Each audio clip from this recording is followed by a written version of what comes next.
தொடர்ந்து ரெண்டு மூன்று நாட்களாக மழை பெய்யும் என்று எச்சரிக்கப்பட்ட நிலையில் தமிழ்நாடு அரசாங்கம் அது குறித்து தொடர்ந்து ஆய்வு நடத்தி முன்னெச்சரிக்கை நடவடிக்கை எடுப்பதற்கான எல்லா முயற்சிகளும் ஈடுபட்டிருக்கிறோம். அது உங்களுக்கு நல்லா தெரியும். நேற்று இரவு கடுமையான மழை பெய்திருக்கிறது, தொடர்ந்து பெய்து கொண்டிருக்கிறது. இன்று இரவு கரையை கடக்கும் என்ற செய்தி வந்திருக்கிறது.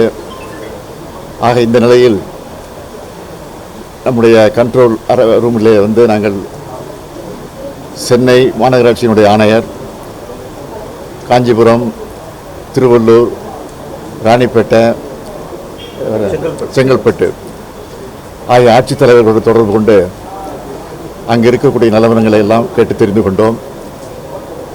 நிவாரணப் பணிகள் எந்த அளவுக்கு நடந்து கொண்டிருக்கிறது என்பதை தெரிந்து கொண்டிருக்கிறோம். கேம்ப் எல்லாம் ஆங்காங்கே அமைக்கப்பட்டு மக்களும் ஓரளவுக்கு தங்க வைக்கப்பட்டிருக்கிறார்கள். உணவும் வழங்கப்பட்டு கொண்டிருக்கிறது. ஆக இந்த இரவு நிச்சயமாக கடுமையான மழை பெய்யும் என்கிற காரணத்தால் முழுமையான நிவாரண நடவடிக்கை ஈடுபட வேண்டும் என்று நாங்கள் கேட்டிருக்கிறோம். எனவே இந்த நிலையில் இருக்கிறது. மற்ற மாவட்டங்கள் அங்கங்கே இருக்கக்கூடிய அமைச்சர்கள், அந்தந்த மாவட்டத்தை சார்ந்த பொறுப்புக்குரிய அமைச்சர்களும் அங்கிருந்து அந்த பணியில் நிறைவேற்றி கொண்டிருக்கிறார்கள். இதுவரை அங்கிருந்து எதுவும் ஆபத்தான செய்தி எதுவும் வரவில்லை. எல்லாம் கட்டுப்பாட்டுக்குள்ள இருக்கிறது என்று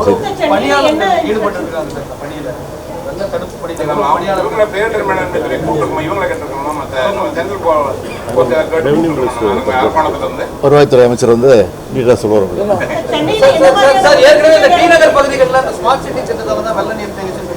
இப்போ இல்லை, இப்போ இது வரைக்கும் இல்லை.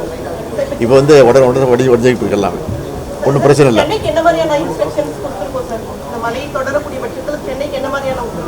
சென்னையில் எங்கே தண்ணி தேங்குமோ அந்த இடத்திற்கு முன்கூட்டியே நாங்கள் அதுக்குரிய நிவாரண நடவடிக்கை ஈடுபட்ட காரணத்தினால இப்போ இது வரைக்கும் எந்த பிரச்சனையும் இல்லை என்பதுதான் எங்கள் செய்தி.